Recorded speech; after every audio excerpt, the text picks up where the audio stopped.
Good evening, and thank you for joining me for another Boring Books for Bedtime.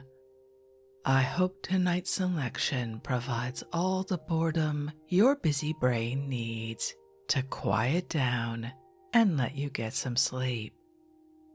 Before we begin, I'd like to give a special shout out of thanks to some new members of our Patreon family: Kelly, Verity, Melissa, Janie, Valerie, Steve, and Kate. Thank you all so much for supporting this podcast.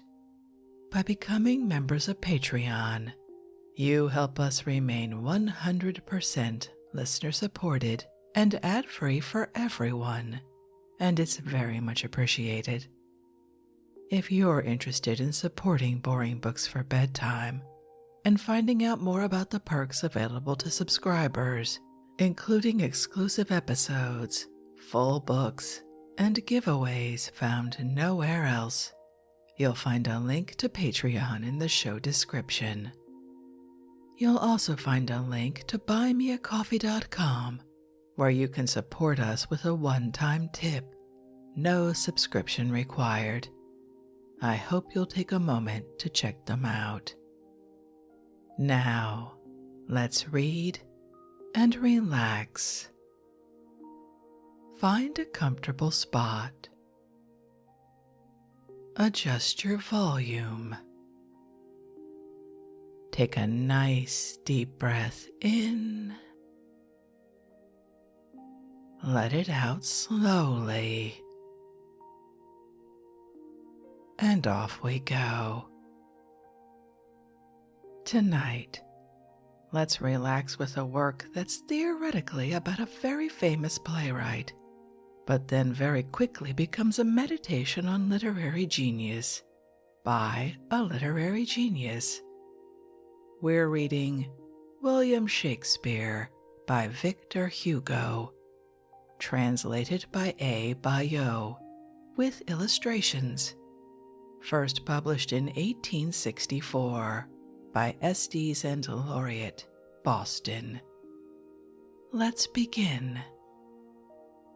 To England I dedicate this book, the glorification of her poet. I tell England the truth, but as a land illustrious and free, I admire her, and as an asylum, I love her.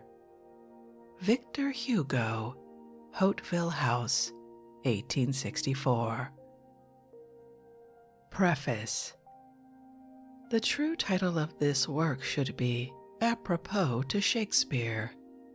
The desire of introducing, as they say in England, before the public, the new translation of Shakespeare has been the first motive of the author. The feeling which interests him so profoundly in the translator should not deprive him of the right to recommend the translation. However, his conscience has been solicited on the other part, and in a more binding way still, by the subject itself. In reference to Shakespeare, all questions which touch art are presented to his mind. To treat these questions is to explain the mission of art. To treat these questions is to explain the duty of human thought toward man. Such an occasion for speaking truths imposes a duty, and he is not permitted, above all at such an epoch as ours, to evade it. The author has comprehended this. He has not hesitated to turn the complex questions of art and civilization on their several faces, multiplying the horizons every time that the perspective has displaced itself, and accepting every indication that the subject, in its rigorous necessity, has offered to him. This expansion of the point of view has given rise to this book. Hauteville House, 1864. William Shakespeare, Part 1, Book 1, His Life. Chapter 1.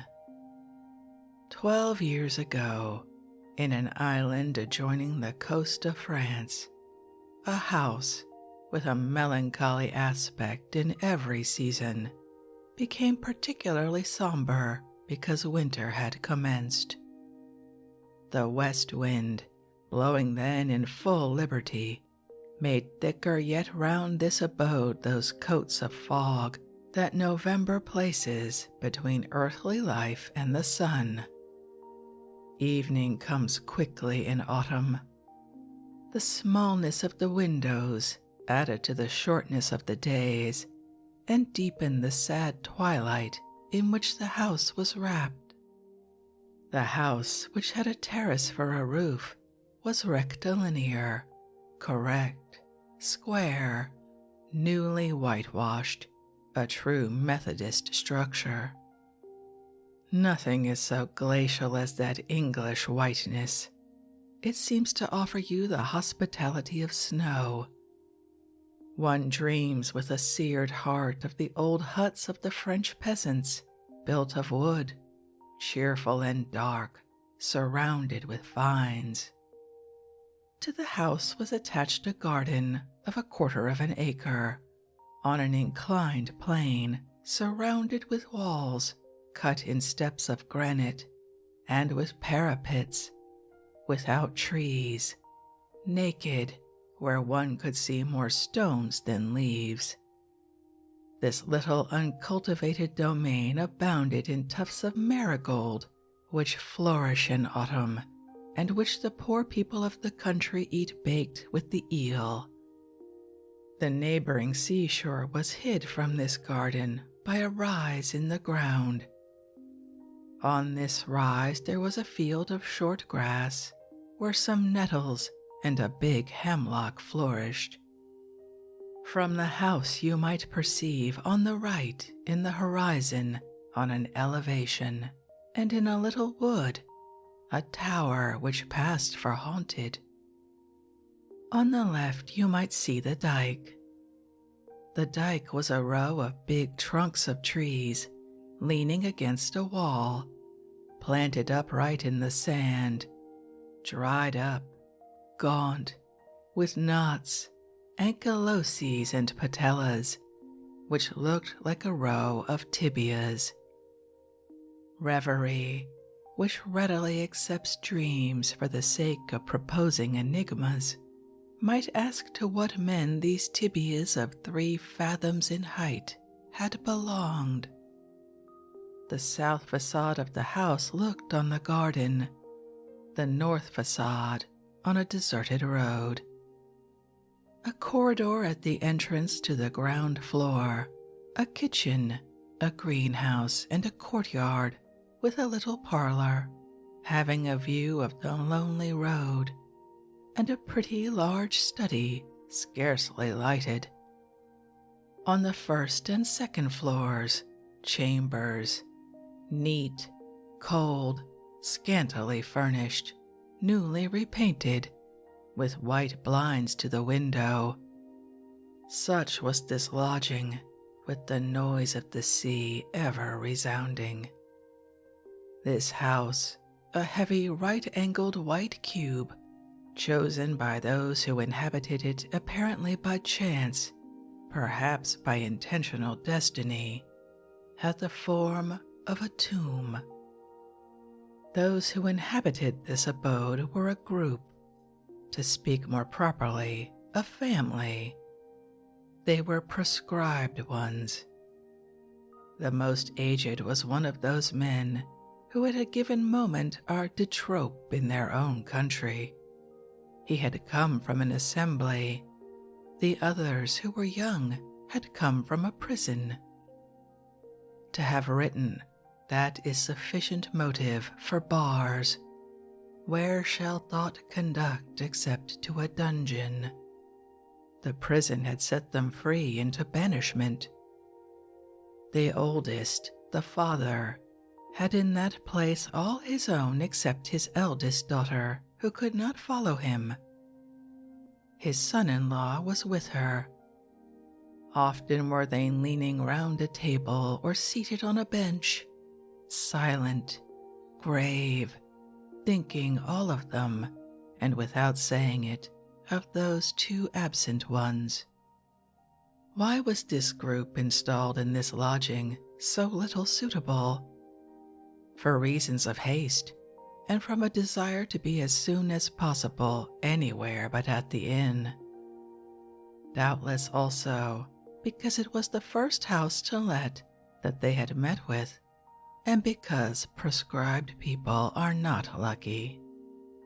This house, which it is time to rehabilitate a little and console, for who knows if in its loneliness it is not sad at what we have just said about it.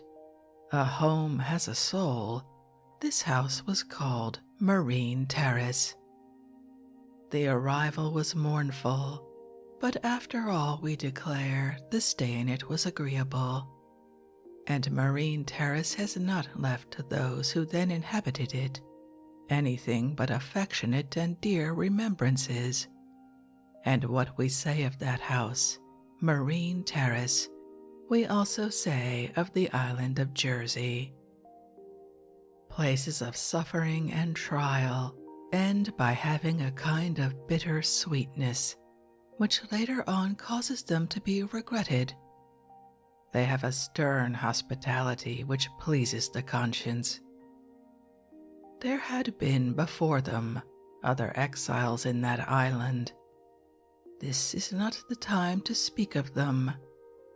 We mention only that the most ancient of whom tradition, a legend perhaps, has kept the remembrance was a Roman, Vipsanius Menotter, who employed his exile in augmenting, for the benefit of his country's dominion, the Roman wall, of which you may still see some parts, like bits of hillock, near a bay named, I think, St. Catherine's Bay. This Vipsanius Menotter was a consular personage, an old Roman so infatuated with Rome that he stood in the way of the empire. Tiberius exiled him into this Cimmerian island, Caesarea, according to others, to one of the Orkneys. Tiberius did more. Not content with exile, he ordained oblivion. It was forbidden to the orators of the Senate and the Forum to pronounce the name of Vipsanius Menotter. The orators of the Forum and the Senate and history have obeyed, about which Tiberius of course did not have a doubt. That arrogance in commanding, which proceeded so far as to give orders to men's thoughts, characterized certain ancient governments newly arrived at one of those firm situations where the greatest amount of crime produces the greatest amount of security. Let us return to Marine Terrace. One morning at the end of November, two of the inhabitants of the place, the father and the youngest of the sons, were seated in the lower parlor. They were silent, like shipwrecked ones who meditate. Without it rained, the wind blew, the house was as if deafened by the outer roaring. Both went on thinking, absorbed perhaps by this coincidence between a beginning of winter and a beginning of exile. All at once the son raised his voice and asked the father, "What thinkest thou of this exile?" "That it will be long." "How dost thou reckon to fill it up?" The father answered, "I shall look on the ocean." There was a silence. The father resumed the conversation. "And you?" "I," said the son, "I shall translate Shakespeare." Chapter 2. There are men, oceans in reality. These waves, this ebb and flow, this terrible go and come, this noise of every gust, these lights and shadows, these vegetations belonging to the Gulf, this democracy of clouds in full hurricane, these eagles in the foam, these wonderful gatherings of stars reflected in one knows not what mysterious crowd by millions of luminous specks, heads confused with the innumerable, those grand errant lightnings which seem to watch, these huge sobs, these monsters glimpsed at, this roaring disturbing these nights of darkness, these furies,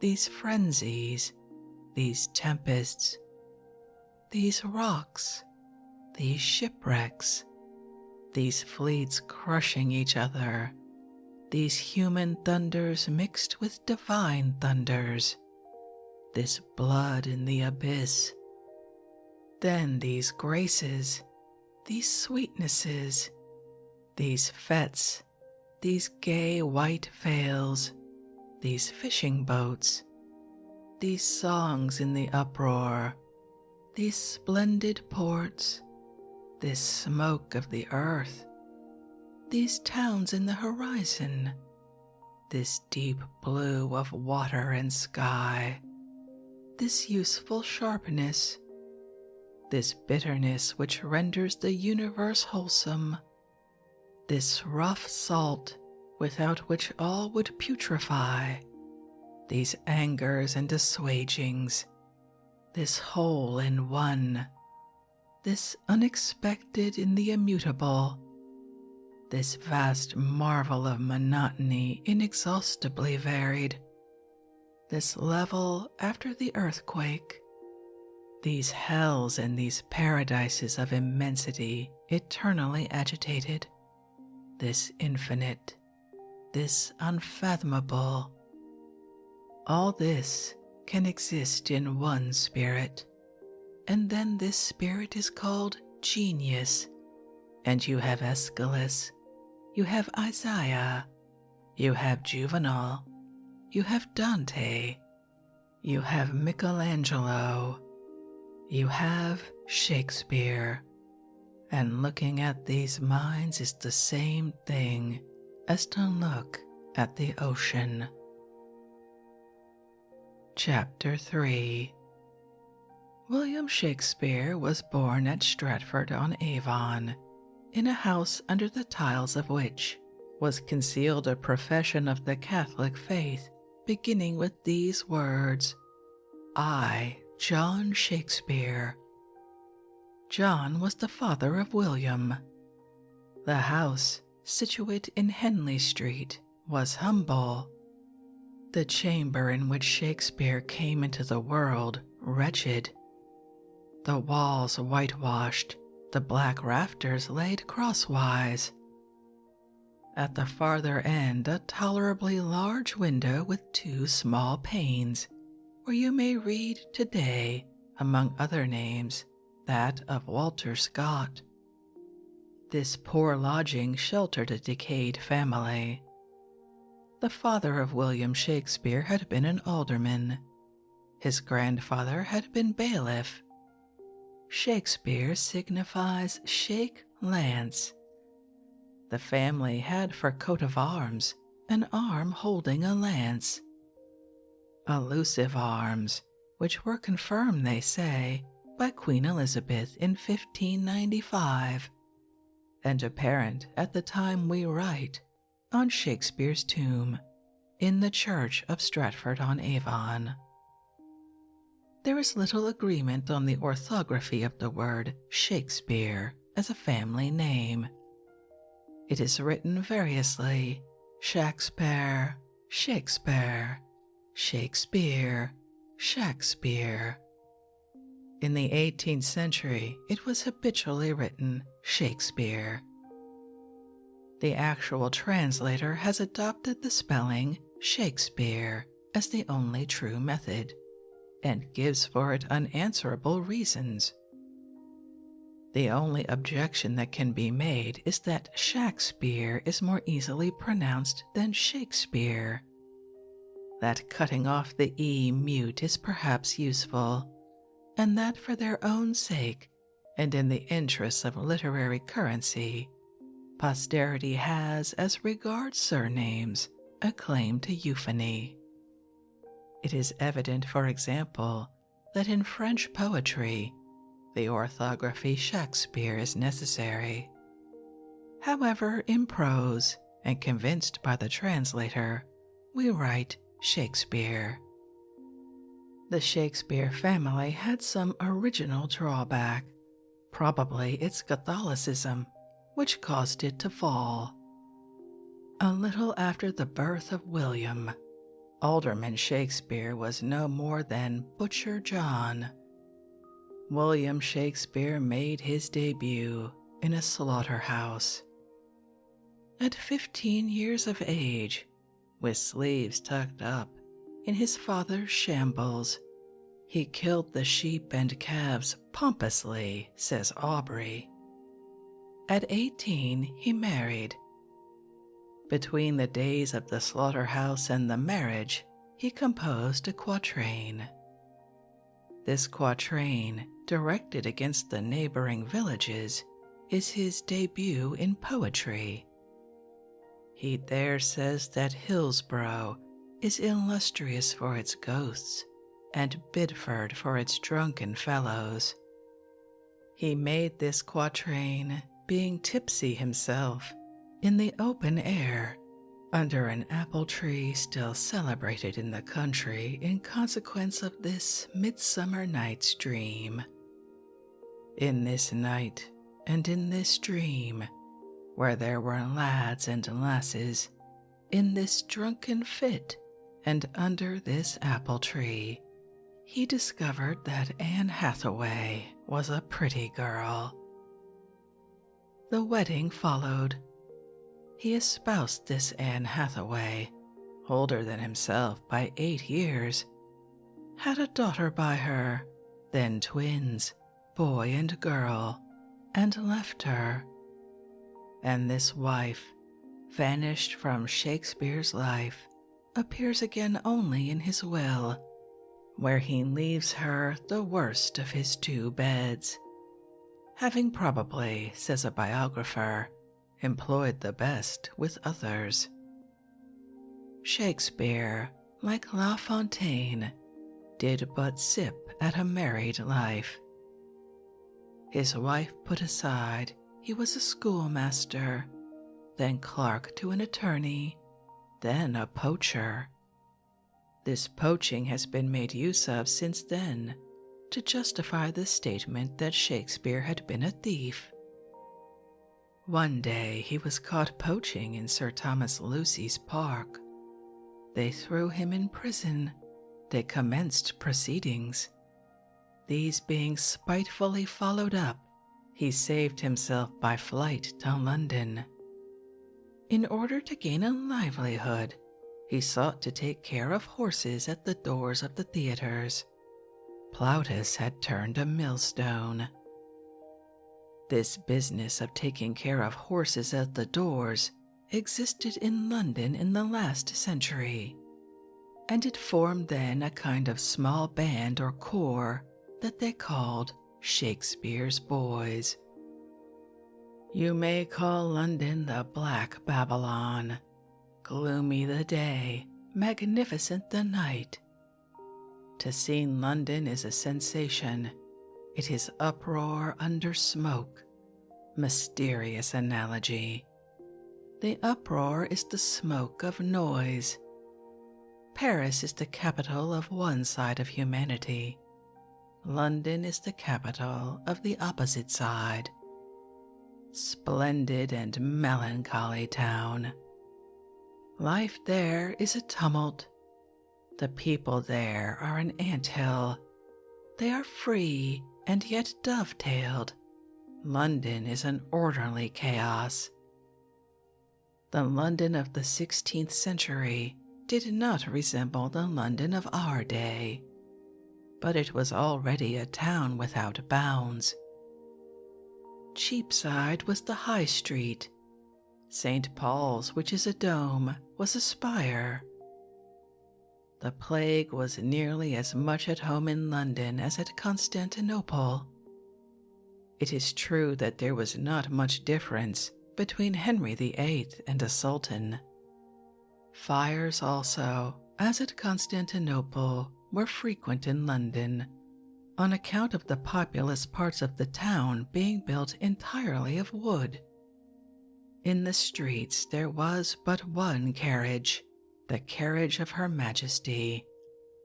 Not a crossroad where they did not cudgel some pickpocket with that block which is still retained at Groningen for thrashing the wheat. Manners were rough, almost ferocious. A fine lady rose at 6 and went to bed at 9. Queens, the wives of Henry VIII, knitted mittens, and did not even object to their being of coarse red wool. In this London, the Duchess of Suffolk took care of her own hen-house, and with her dress tucked up to her knees, threw corn to the ducks in the court below.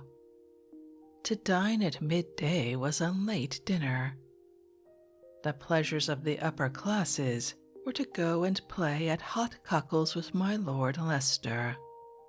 Anne Boleyn played there.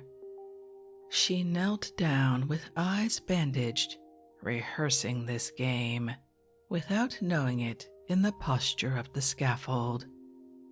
This same Anne Boleyn, destined to the throne, from whence she was to go farther, was perfectly dazzled when her mother bought her 3 linen chemises at 6 the ell, and promised her for the Duke of Norfolk's ball a pair of new shoes worth 5 shillings. Under Elizabeth, in spite of the anger of the Puritans, there were in London 8 companies of comedians, those of Newington Butts, Earl Pembroke's company, Lord Strange's retainers, the Lord Chamberlain's troop, the Lord High Admiral's troop, the company of Blackfriars, the children of St. Paul's, and in the first rank, the showmen of Bears. Lord Southampton went to the play every evening. Nearly all the theatres were situate on the banks of the Thames, which increased the number of watermen. The playrooms were of 2 kinds. Some merely open tavern yards, a trestle leaning against a wall, no ceiling, rows of benches placed on the ground, for boxes the windows of the tavern. The performance took place in the broad daylight and in the open air. The principal of those theatres was the Globe. The others, which were mostly closed playrooms, lighted with lamps, were used at night. The most frequented was Blackfriars. The best actor of Lord Pembroke's troupe was called Henslow. The best actor at Blackfriars was Burbage. The Globe was situate on Bankside. This is known by a document at Stationers' Hall, dated 26th November 1607. His Majesty's servants playing usually at the Globe on the Bankside. The scenery was simple. 2 swords laid crosswise, sometimes 2 laths, signified a battle. A shirt over the coat signified a knight. The petticoat of one of the comedian's wives on a broom handle signified a palfrey caparisoned. A rich theatre, which made its inventory in 1598, possessed the limbs of Moors, a dragon, a big horse with his legs, a cage, a rock, 4 Turks' heads, and that of the ancient Muhammad, a wheel for the siege of London, and a bouche d'enfer, a hell-mouth. Another had a son, a target, the 3 feathers of the Prince of Wales, with the device Ichthine, besides 6 devils, and the Pope on his mule. An actor besmeared with plaster and immovable signified a wall. If he spread his fingers, it meant that the wall had crevices. A man laden with wood, followed by a dog and carrying a lantern, meant the moon. His lantern represented the moonshine. People may laugh at this mise en scène of moonlight, become famous by the Midsummer Night's Dream, without imagining that there is in it a gloomy anticipation of Dante.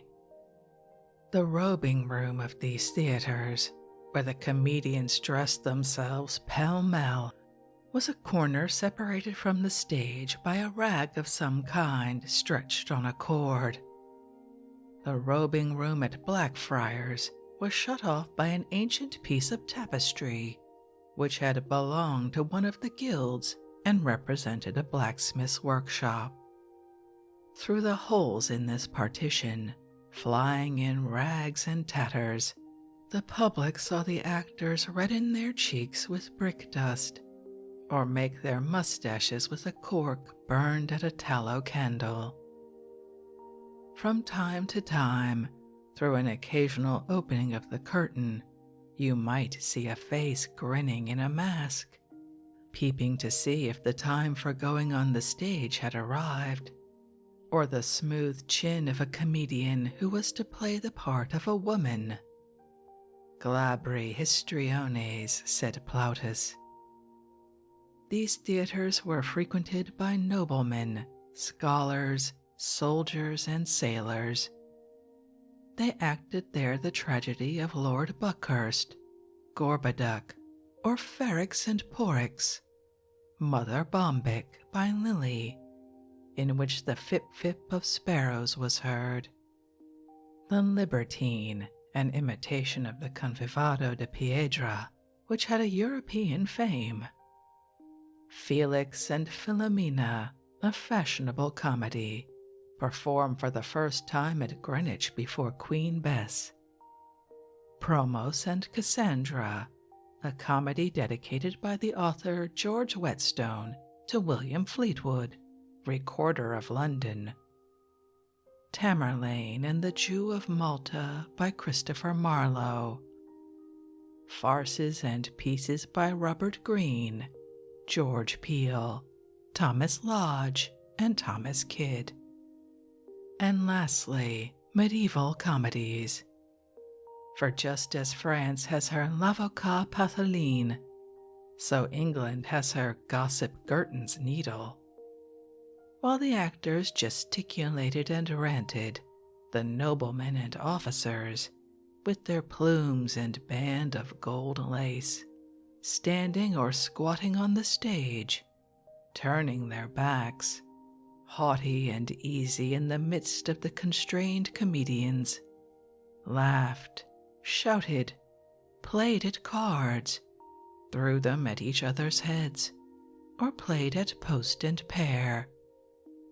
And below in the shade, on the pavement, among pots of beer and pipes, you might see the stinkards, the mob.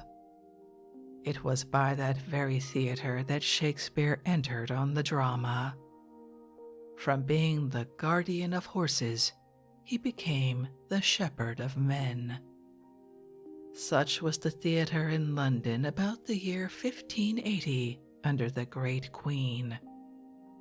It was not much less wretched a century later at Paris under the great King. And Molière, at his debut, had, like Shakespeare, to make shift with rather miserable playhouses. There is in the archives of the Comédie Française an unpublished manuscript of 400 pages, bound in parchment and tied with a band of white leather. It is the diary of Lagrange, a comrade of Molière.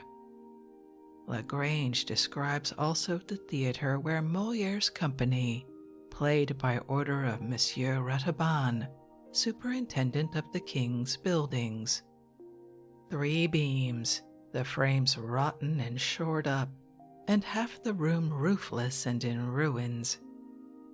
In another place, by date Sunday, 15th March, 1671, he says, "The company have resolved to make a large ceiling over the whole room, which up to the said date, the 15th, has not been covered, save by a large blue cloth suspended by cords. As for lighting and heating this room, particularly on the occasion of the extraordinary expenses necessary for the performance of Psyche, which was by Molière and Corneille, we read, candles, 30 livres, doorkeeper for wood, 3 livres. This was the style of playhouse which the great king placed at the disposal of Molière. These bounties to literature did not impoverish Louis XIV, so much as to deprive him of the pleasure of giving, for example, at one and the same time, 200,000 livres to Lavardin, and the same to d'Epernon. 200,000 livres beside the regiment of France to the Count de Médavide. 400,000 livres to the Bishop of Noyon, because this bishop was Clermont-Tonnerre, a family that had 2 patents of Count and Peer of France, one for Clermont and one for Tonnerre. 500,000 livres to the Duke of Vivonne, and 700,000 livres to the Duke of Cantin-Lorge, besides 800,000 livres to Monseigneur Clement de Bavière, Prince Bishop of Liège. Let us add that he gave 1,000 livres pension to Molière. We find in Lagrange's journal in the month of April 1663 this remark. About that same time, Monsieur de Molière received, as a great wit, a pension from the king, and has been placed on the civil list for the sum of 1,000 livres. Later, when Molière was dead and interred at St. Joseph, chapel of ease to the parish of St. Eustace, the king pushed patronage so far as to permit his tomb to be raised a foot off the ground. Shakespeare, as we see, remained as an outsider a long time on the threshold of theatrical life. At length he entered. He passed the door and got behind the scenes. He succeeded in becoming a call boy, vulgarly a barker. About 1586, Shakespeare was barking with Greene at Blackfriars. In 1587, he gained a step. In the piece called The Great Agripardo, King of Nubia, worse than his late brother Angulopher, Shakespeare was entrusted with carrying the turban to the giant.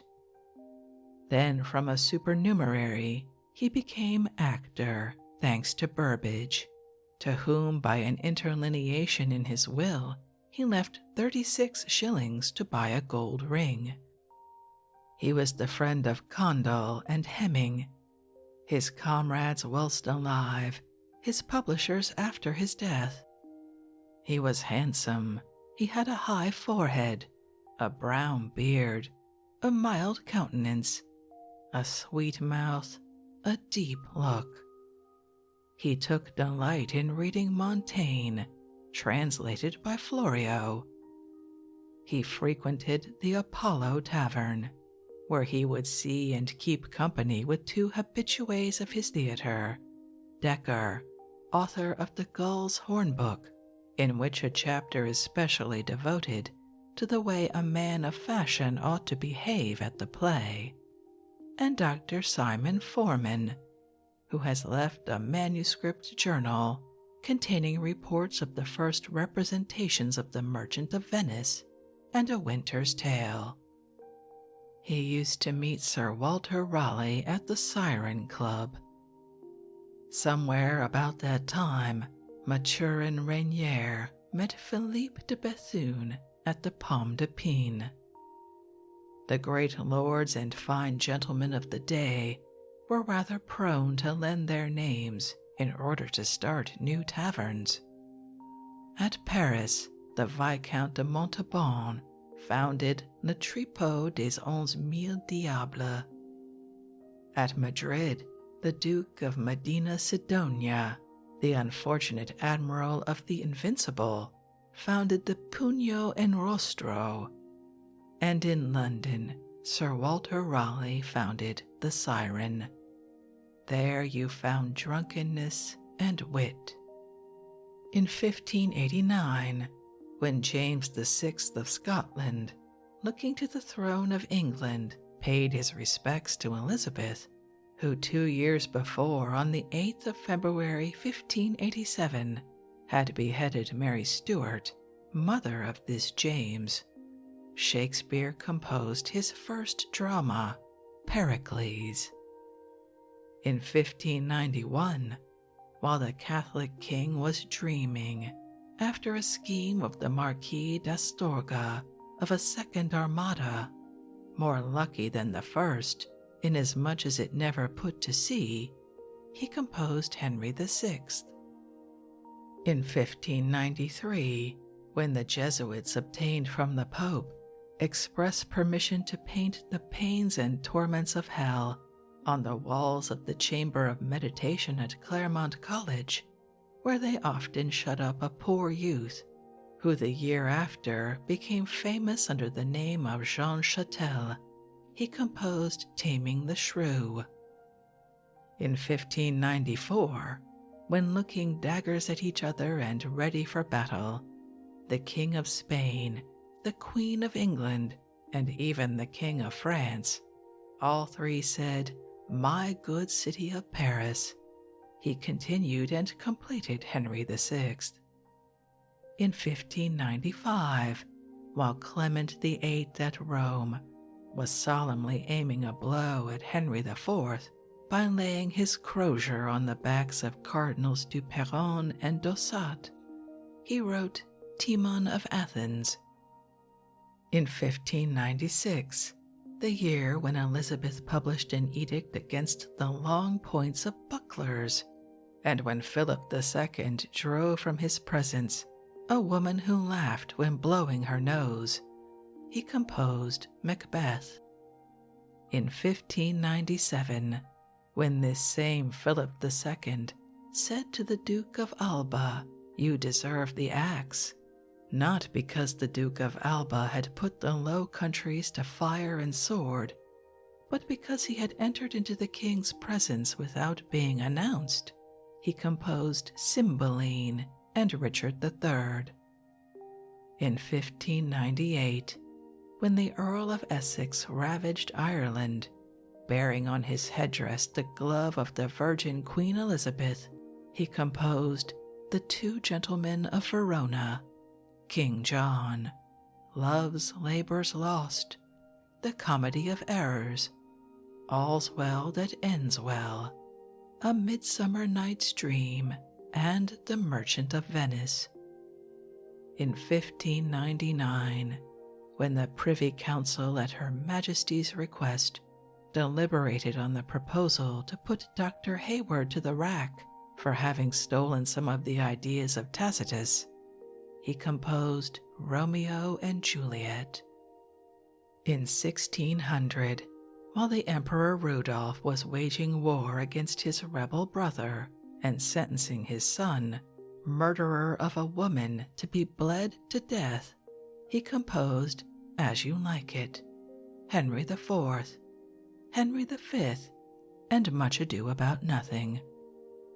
In 1601, when Bacon published the eulogy on the execution of the Earl of Essex, just as Leibniz 80 years afterward was to find out good reasons for the murder of Monaldeschi, with this difference, however, that Monaldeschi was nothing to Leibniz, and that Essex had been the benefactor of Bacon. He composed Twelfth Night, or What You Will.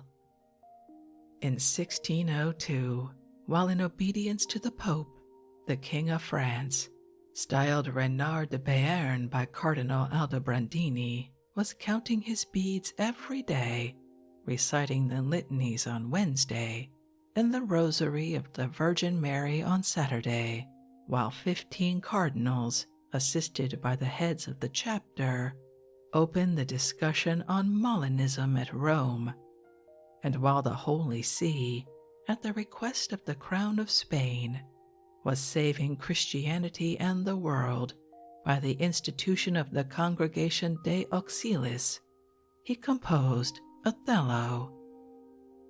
In 1603, when the death of Elizabeth made Henry IV say, "She was a virgin just as I am a Catholic," he composed Hamlet. In 1604, while Philip III was losing his last footing in the Low Countries, he wrote Julius Caesar and Measure for Measure. In 1606, at the time when James I of England, the former James VI of Scotland, wrote against Bellarmine, the tortura forti, and faithless Descartes began to look sweetly on Villiers, who was afterward to honor him with the title of Your Filthiness, he composed Coriolanus. In 1607, when the University of York received the little Prince of Wales as doctor, according to the account of Father St. Romuald, with all the ceremonies and the usual fur gowns, he wrote King Lear. In 1609, when the magistracy of France, placing the scaffold at the disposition of the king, gave upon trust a carte blanche for the sentence of the Prince de Condé to such punishment as it might please his Majesty to order, Shakespeare composed Troilus and Cressida. In 1610, when Ravaillac assassinated Henry IV by the dagger, and the French Parliament assassinated Ravaillac by the process of quartering his body, Shakespeare composed Antony and Cleopatra.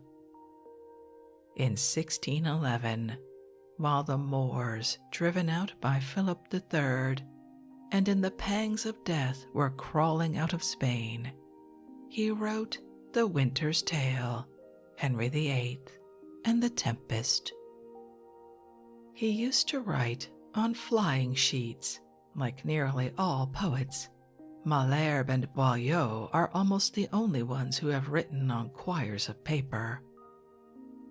Racan said to Mademoiselle de Gournay, "I have seen this morning Monsieur de Malherbe sewing with coarse gray thread a bundle of white papers, on which will soon appear some sonnets." Each of Shakespeare's dramas, composed according to the wants of his company, was in all probability learned and rehearsed in haste by the actors from the original itself, as they had not time to copy it. Hence, in his case as in Molière's, the mislaying of manuscripts which were cut into parts, few or no entry books in those almost itinerant theaters, no coincidence between the time of representation and the publication of the plays. Sometimes not even a printed copy, the stage the sole publication. When the pieces by chance are printed, they bear titles which bewilder us. The second part of Henry VI is entitled The First Part of the War between York and Lancaster. The third part is called The True Tragedy of Richard, Duke of York. All this enables us to understand why so much obscurity rests on the dates when Shakespeare composed his dramas, and why it is difficult to fix them with precision. the dates that we have just given, and which are here brought together for the first time, are pretty nearly certain. Notwithstanding, some doubt still exists as to the years when the following were written, or indeed played: Timon of Athens, Cymbeline, Julius Caesar, Antony and Cleopatra, Coriolanus, and Macbeth. Here and there we meet with barren years. Others there are of which the fertility seems excessive. It is, for instance, on a simple note by Maries, author of The Treasure of Wit, that we are compelled to attribute to the year 1598 the creation of 6 pieces: The Two Gentlemen of Verona, The Comedy of Errors, King John, Midsummer Night's Dream, The Merchant of Venice, and All's Well that Ends Well, which Maries calls Love's Labor Gained. The date of Henry VI is fixed, for the first part at least, by an allusion which Nash makes to this play in Pierce Penniless. The year 1604 is given as that of Measure for Measure, inasmuch as this piece had been represented on Stephen's Day of that year, of which Hemming makes a special note, and the year 1611 for Henry VIII, inasmuch as Henry VIII was played at the time of the fire of the Globe Theatre. Various circumstances, a disagreement with his company, a whim of the Lord Chamberlain, sometimes compelled Shakespeare to change from one theatre to another. Taming the Shrew was played for the first time in 1593 at Henslow's Theatre, Twelfth Night in 1601 at Middle Temple Hall, Othello in 1602 at Harefield Castle. King Lear was played at Whitehall during Christmas 1607 before James I. Burbage created the part of Lear. Lord Southampton, recently set free from the Tower of London, was present at this performance.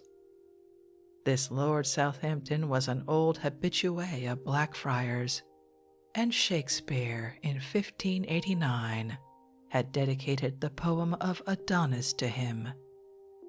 Adonis was the fashion at that time. 25 years after Shakespeare, the Chevalier Marini wrote a poem on Adonis, which he dedicated to Louis XIII. In 1597, Shakespeare lost his son, who has left as his only trace on earth one line in the death register of the parish of Stratford-on-Avon. 1597, August 17, Hamnet, Phileas William Shakespeare. On the 6th of September, 1601, his father John Shakespeare died. He was now the head of his company of comedians.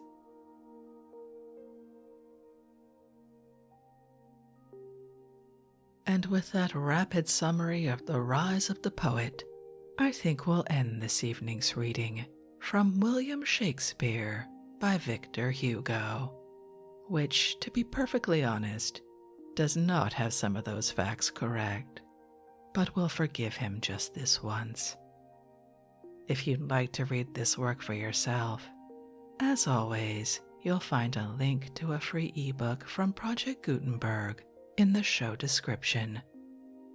If you'd like to connect, suggest a boring book you'd like to hear read, or request more from one we've already started, you can drop me an email via our website, www.boringbookspod.com. It's always a pleasure to hear from you. Thank you so much for joining me for this evening's reading. Until our next boring book, good night.